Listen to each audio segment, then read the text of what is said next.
in the spiritual sphere, in terms of understanding from the perspective of non-duality, is a basic property of reality. It's not just two electrons that are communicating with each other. The two electrons are communicating with each other because they are actually in the same space, at the same point.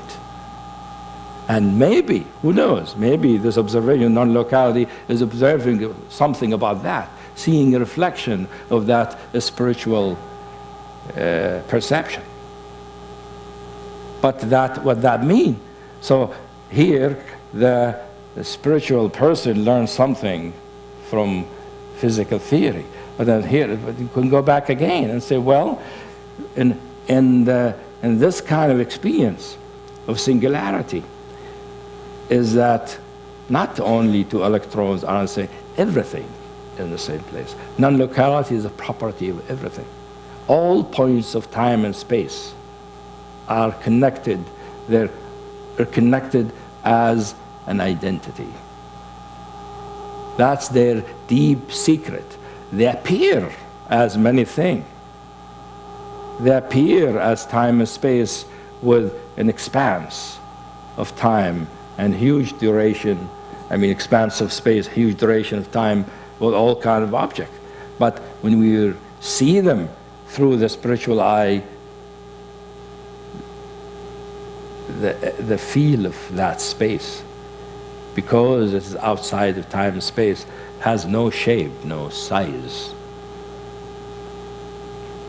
And that's why I think that one thing that neither spirituality nor science understand fully is matter. We don't know what matter is.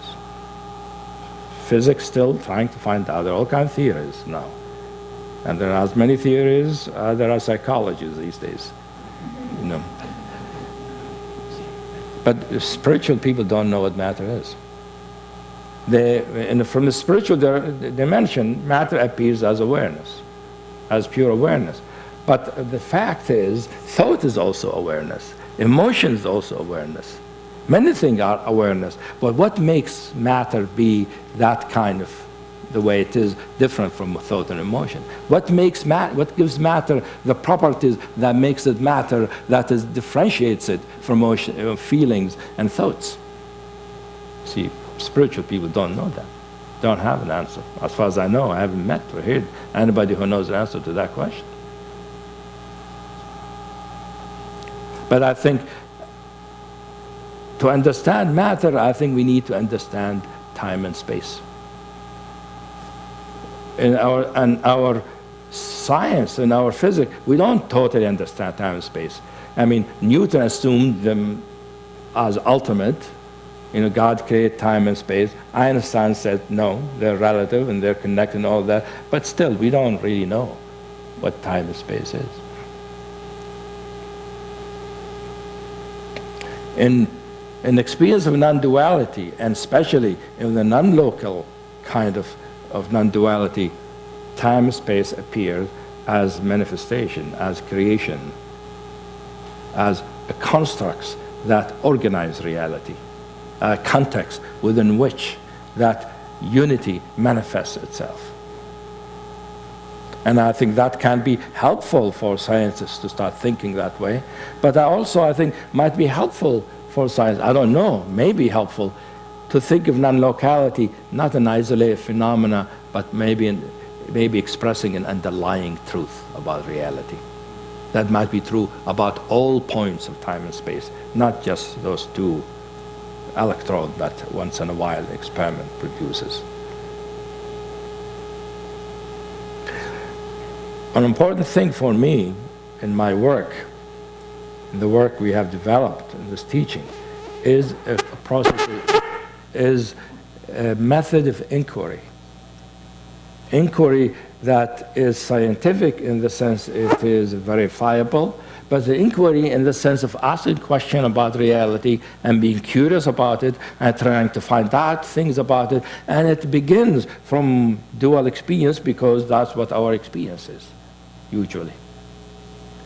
And since the dualistic experience is a reflection of non-duality, The inquiry reveals connection between our experiences.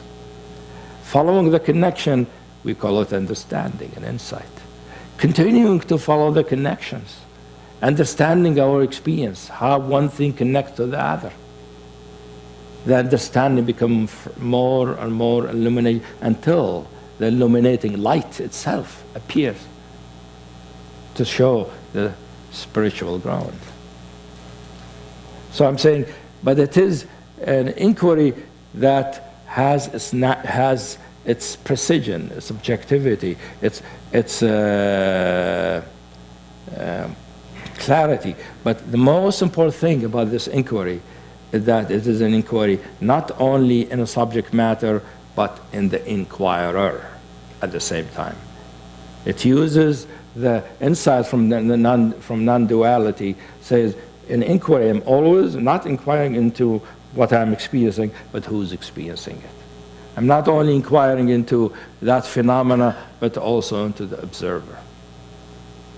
So that is something our science still not able to do, and I don't really know how it can be done.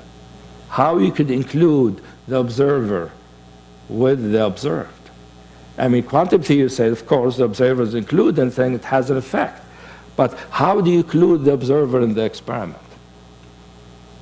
How do you inquire on both at the same time? We know how to do it in the psychological and spiritual way.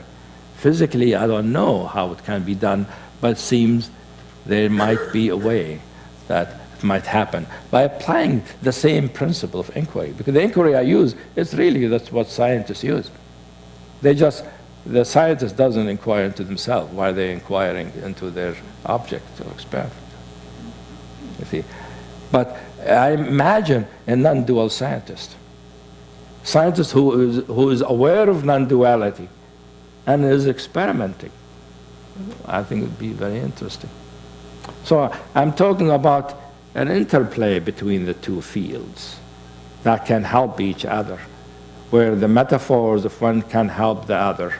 At the same time, where there can be a method of research that can undergird both fields, where its principle apply to both fields, both ways of knowing. Where it is really scientific and verifiable, at the same time uses capacities of perception usually science doesn't use.